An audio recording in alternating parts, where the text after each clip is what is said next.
La educación rural ocupó sin duda un lugar prioritario en los esfuerzos educativos de la época. Sin embargo, la escuela urbana también experimentó desarrollos importantes.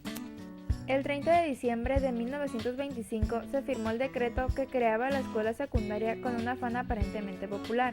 El decreto decía que la SEP se encargaría de crear escuelas secundarias, tomando en cuenta que la doctrina democrática implicaba la mayor amplitud de oportunidad educativa para todos los niños y jóvenes del país.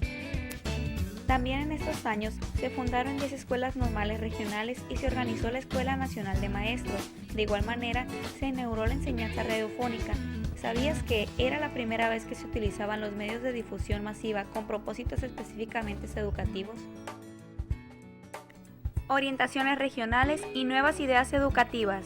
Ciertamente, la educación urbana no ofrecía los mismos problemas que la educación rural. Calles, desde su época de maestro, había tratado de imponer la escuela racionalista en Sonora como parte de su campaña anticlerical. La idea de una escuela racionalista se dio a conocer en 1915. José de la Luz Mena, quien decía que la educación era antinatural, anticientífica y que obstaculizaba la inaudible transformación social necesaria para la marcha de la civilización contemporánea. En esta escuela la educación sería más libre y el alumno aprendería a través de su propia actividad en el trabajo. Además de ser una escuela anticlerical, también era antirreligiosa, pues intentaba combatir las creencias religiosas en el terreno mismo de la filosofía. Asimismo, tendrá la ciencia como norma y a la solidaridad como base moral. El conflicto religioso en la educación. Uno de los elementos esenciales a este periodo fue el conflicto entre la Iglesia y el Estado.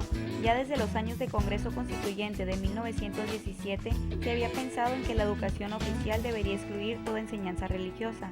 Las causas de este conflicto fueron muchas y de diversas índoles. Calles inició entonces una campaña en lo que hacía en las limitaciones a la Iglesia, para lo cual el gobierno expidió los reglamentos respectivos. Esto lo justificaba diciendo que si se quería realmente hacer cumplir la Constitución, era necesario crear penas mayores en contra de las violaciones del clero.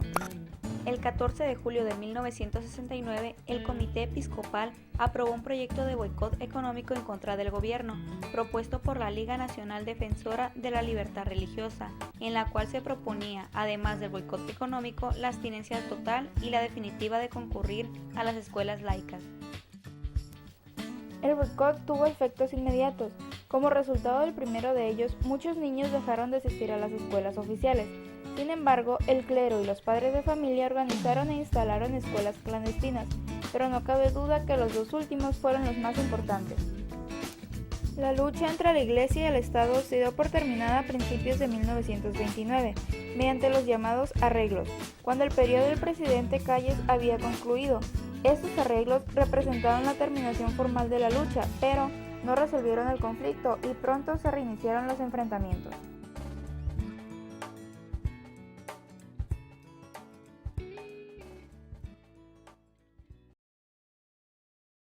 Created using Powtoon.